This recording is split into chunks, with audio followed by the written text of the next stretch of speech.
कटारी हो गई कि नैन छुरी से कटारी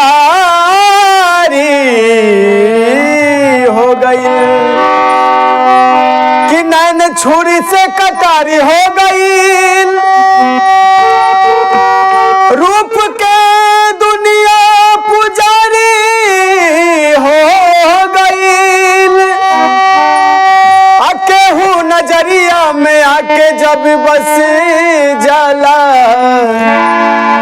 तब बुझिया कि प्रेम के बीमारी हो गई। कि मरही के बात कि मरही के बात अमर दिन जान से कि मरही के बात अमर दिन जान से काहे के मुआवेलू नजरिया के बान से काहे के मुआवेलू नजरिया के बान से।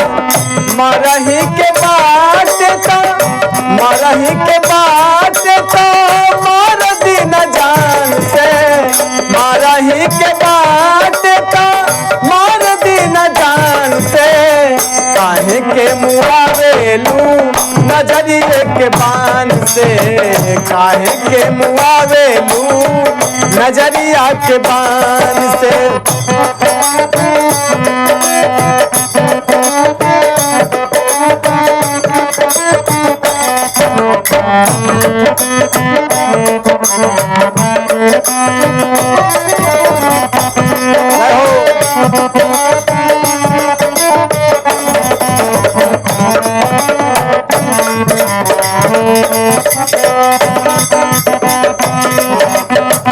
क्या बात है के मुआवेलू नजरिया के भाव क्या राजा जी के होठवा से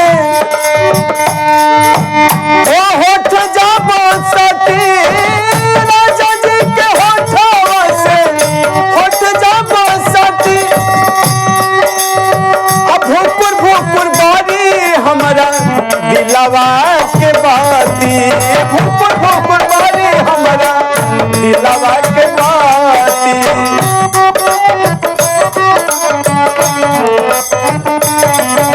हो राजा जी के होठवा से होठ जब सती राजा जी के होठवा से होठ जब सती अब भोपुर भोपुर बारी हमारा दिलवा के बाती भोपुर भोपुर बारी हमारा दिलवा के बाती दिलवा के बाती दिलवा के बाती दिलवा के बाती हो दिलवा के बाती।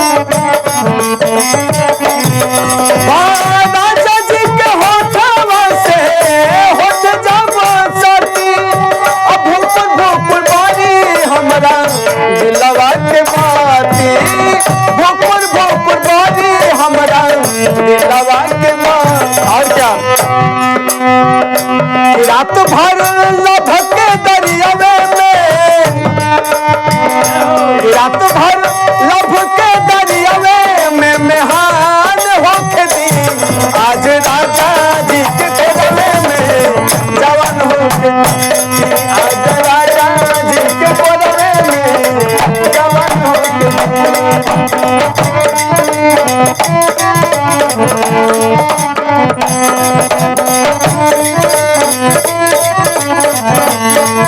मरही के बात मरही के बात हमार दिन जान से मरही के बात हमार दिन जान से काहे के मुआवेलू नजरिया के बान से काहे के मुआवेलू नजरिया के बान से।